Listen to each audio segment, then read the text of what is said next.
As we continue our study of the 7 core responsibilities of manhood, I want to go back over the ground we have covered to this point. We looked at first what we called the 3 R's of manhood. Rule. If you remember back in Genesis 1, God made man as male and female, and he said, rule the earth, subdue it, conquer it, go and take charge of all of this land that I have created. And he told Adam and Eve to multiply, to fill the earth with more people. Then we talked about the term responsibility and what it means. It means to be held to account. And we derive that from the Genesis 3 account where Adam and Eve sinned.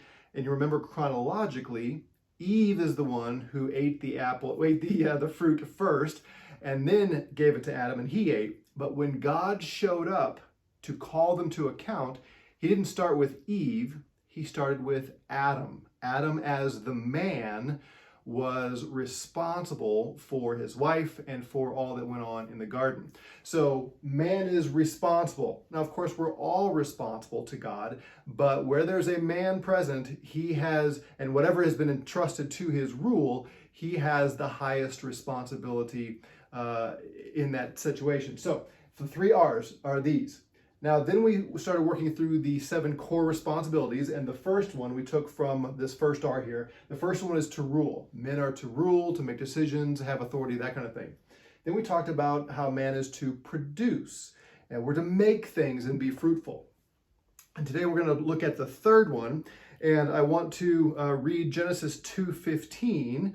It's the place where we got the idea of produce, or being productive, but also will lead us into our third responsibility. Here it is, Genesis 2:15. Then the Lord God took the man and put him into the Garden of Eden to cultivate it and to keep it. So the cultivation is where we get the idea of production, and then he says you are to keep it. Another word for keep is to protect. So protect, keep, guard, the word sometimes is translated. So Adam's put in the garden, and he is told to be productive, and he's told to guard it, to protect it, or to keep it. This comes into play with everything. Anything that you are given the rulership over, you need to protect it. You need to keep it. Anything that you are given responsibility for, you have an obligation to protect it or to keep it. This idea of keeping is an old one. When I was a boy, we would almost every weekend make a trip to southern Missouri. I was born and raised in St. Louis, but we would make a trip to southern Missouri, where my family was from. They were from the Ozark area, from the hills of Missouri. And if you've ever seen Little House on the Prairie or Dukes of Hazzard, that's very much like the place where my parents grew up and where my grandpa still lived when I was young. And we would go down there regularly, almost every weekend. And I remember that about a mile maybe from my grandpa's house, my dad would take me to a store. And it was just a small store in a small home, and the store area was about the size of a living room or so, and he would have some of the basic needs, bread and milk, and sometimes candy and soda, that kind of thing. And the man who owned it we didn't ever refer to him as the owner, we called him the shopkeeper. That was a term used for the person who was responsible for the shop. He was the owner and he was to be productive. That was his business, but he also had the responsibility to protect it, to keep it. We see this idea in the Aaronic blessing of Numbers chapter 6. Maybe you have a wall plaque or a picture or something, or a coffee cup with the blessing from Numbers 6 there. You're probably familiar with it. The Lord bless you and keep you. The Lord make his face shine upon you and be gracious, and so on. Well, that first line, the Lord bless you and keep you, is this idea. And it's a blessing asking the Lord to protect us from threats, protect us from enemies, protect us from danger. Well, God here is telling Adam, I have put you in this garden. and I'm calling you to be productive, to raise animals, to raise crops, but it's also your responsibility to protect the garden from threats, from enemies, from dangers, from decay, all those kind of things. As a man, that is your responsibility for the things you've been given rulership over, for the things under your care, the things you are responsible for. You need to protect them. So let's think about what that is. You have a home, no doubt. Maybe a house, maybe an apartment, maybe something you're renting, maybe you're sharing a living situation with somebody else. But there are areas of it that are yours that you are responsible for, and you need to protect it. Here's an example of something that I protected many years ago. When my wife and I were first married, I worked in a music store. And I was in charge of the guitar department. And it was a big music store. And, these days we have guitar centers and other big stores. But when I was in the business, there weren't very many large stores like that. Most of them were a little bitty. But this was a big one. It had several levels and several rooms. And I had a large area of guitars for which I was responsible. So I had to put them all out on display and clean them and tune them, make sure they had fresh strings, and then try to sell them. Well, there was one guitar. We carried a line called Guild guitars, and they're not particularly popular in mainstream music, but we carried these Guild guitars. And I started playing one day, and I just fell in love with the sound. It was a rich, sweet tone. And so we can argue whether this is ethical or not, but I would set that guitar in an area where I hoped nobody else would ever come play this guitar. And I didn't show it often to customers because I didn't want anybody to buy it.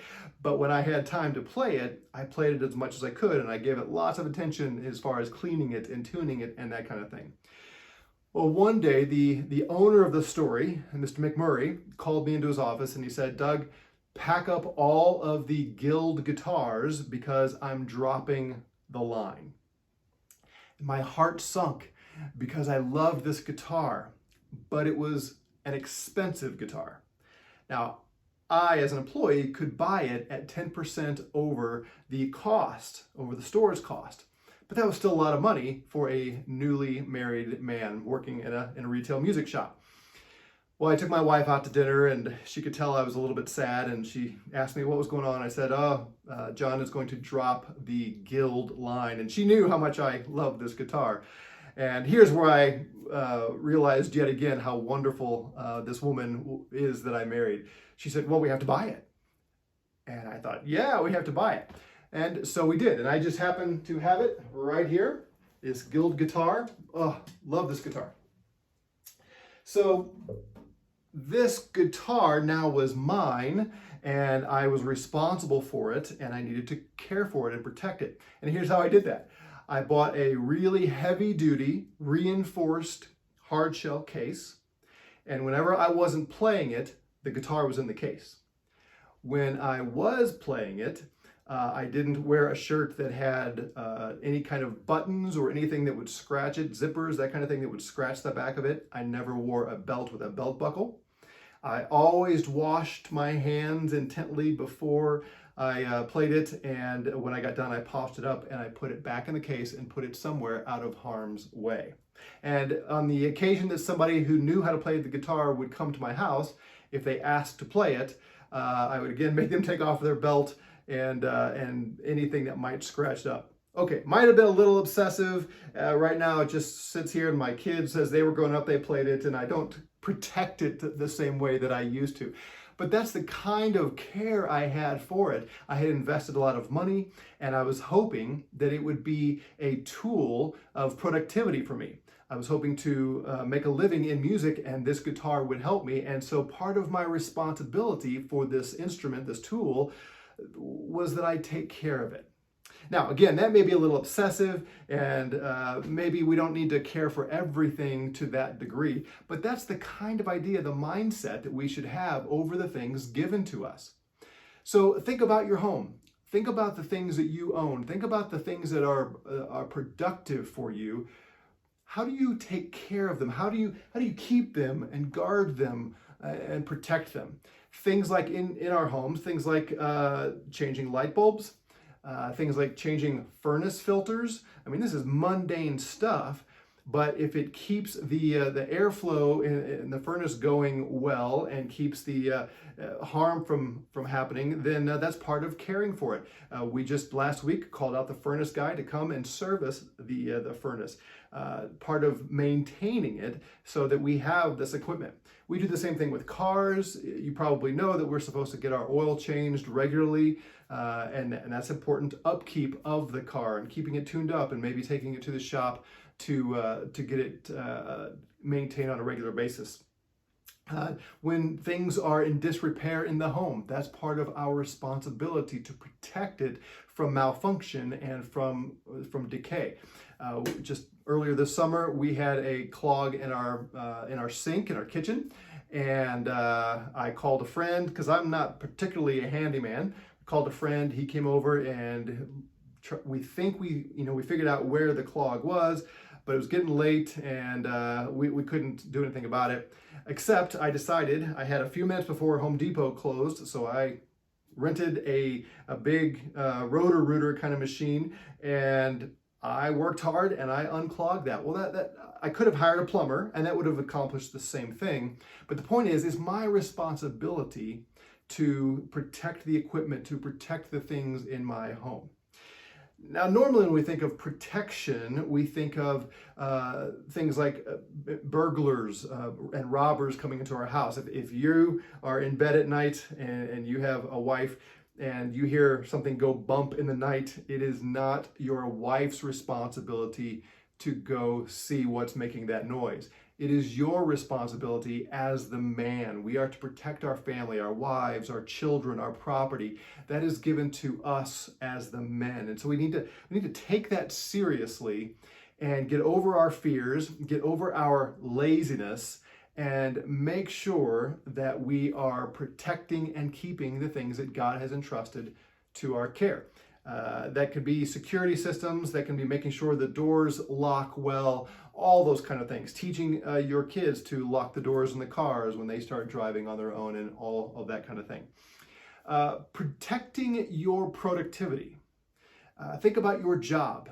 If you are the shopkeeper, if you are the owner of the business, then it's very easy to understand what you have to protect because it's all yours. And you have a clear understanding that every penny that is saved, every penny that is spent, that impacts your business. And equipment that gets damaged, well, that impacts your bottom line. So business owners have a real tangible sense of the importance of protecting and keeping the things that make them productive.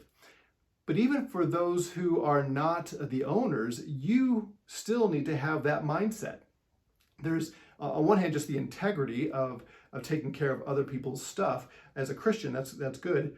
But but think of it this way: whatever area, whatever makes you productive in your job, the things, the tools, whether it's computers, things like just desks and staplers or whatever, books, any kind of equipment. Relationships with clients, all of those things are things that make you productive. Well, you should care for them. You should protect them and have the mindset that these things under your jurisdiction, under your rule, are yours to protect. And so keep the equipment running smoothly. To whatever degree you have the freedom and the authority to keep equipment up to date, to replace it, to buy new equipment, to maintain it, or go see the supervisor and see if you can improve the equipment that way. Whatever you can do on a regular basis, whatever you can do to maintain good relationships with your clients. Again, the idea is you take this garden you've been put in, the areas of productivity that have been handed to you, and you protect it and you keep it so it can be as fruitful as possible. If you are a pastor or an elder, you have the responsibility to protect the flock of Jesus Christ. And we do that primarily through teaching truth and through warding off error. So that means part of our protection of the flock is we have to study. We have to know the Word of God and know good, sound biblical doctrine. And we have to teach it and feed our flock the truth so that they're eating healthy food and growing healthy. But we also have to watch out for the threats, for the dangers, for the false doctrines and the lies that want to come in. We have to know our sheep. We have to be with them enough to know what the dangers and threats are, and then we have to teach against those things. This past summer, with all that was going on in our nation with activism and Antifa and BLM and all of that stuff, in our church, though we typically march through books of the Bible at a time expositionally, we took a couple of months and we went through what we as elders believe is a very, very significant threat to the health of the church, and that is cultural Marxism and leftism. And of course, in the political realm, this was a big part of the debate between the right and the left, conservatives, Republicans, Democrats, and all that. And we didn't approach it so much from a political standpoint, but this leftist Marxist ideology is seeking to destroy the church. It's built into their system. It is part of what is required for them to be successful. Well, that's a major threat to Christianity today. So in order to raise awareness in our people of this leftist approach and the democratic platform, which has adopted many godless principles, we taught the truth and warned our people that if we vote for people who are in the cultural Marxist camp, who are promoters of intersectionality and critical theory and all of those kinds of things, if we put those people in positions of power, they are going to try to destroy the church. And so we talked about that. And that was our responsibility as elders to equip and protect our people in that way. And the list could go on, but those are just some of the examples for pastors and elders. If you are a husband or a father, you have a responsibility to protect your family and to protect them from all the things we talked about already, people who would do them physical harm, problems in the home, the house, that kind of thing. But you have a responsibility to protect them from sin and temptation. Think back again to the beginning where there's just Adam and Eve, right? God puts Adam in the garden and he says, you may eat of any plant, any tree of the garden, except the one tree. That one tree you're not allowed to eat from. And then God makes Eve. And now Adam is responsible for Eve. And he had to tell Eve, we're allowed to eat from any of the trees except that one. Well, when the Genesis 3 account happens, it plays out like this. The serpent, Satan, comes not to Adam, not to the man, but he comes to Eve. And he engages in dialogue with her. And first he's subtle. Has God really said, you may not eat of any of the trees? But then he contradicts God directly. You will not die. God is jealous. He knows that you're going to be like him if you eat of that. So if you go eat of that tree, Eve, you'll be like God. And the scripture says that Eve saw that the fruit was good and she took it and she ate it. And then she gave some to Adam, who was with her. What that means is Adam was right there watching as his wife is tempted by Satan and led to commit an act that was a direct contradiction, a direct act of disobedience to what God had said. He watched her do it, and then he partook with her. That was a tremendous act of irresponsibility and failure to protect his wife. Men, we are called to protect our wives. We need to watch out for them. We need to know what they're tempted by and steer them away from situations where they would be tempted and rebuke them at times, correct them, encourage them. That's our job Our wife is one of the most significant responsibilities that we have. And we can't be lazy, we can't be neglectful and just watch them go down paths that will lead to incurring discipline from the Lord. So we have to own that. We have to take responsibility for it. It's a big deal. And it's hard because nobody likes to rebuke and correct anyone, especially our spouses. But if we love them, and if we understand that we are going to give an account to God for protecting and guarding those under our care, we'll be motivated to do that. So gentlemen, I want to encourage you, look at all the different aspects of your life, your home, your work and productivity, your wife, your children, and ask yourself the question, what am I responsible for? And what are the threats? What are the dangers? What do I need to be on the lookout for to protect them from evil and from those things that would bring harm? Another thing we are to protect from is folly. And that leads us into the fourth core responsibility, which is to become wise. And we will look at that in our next session.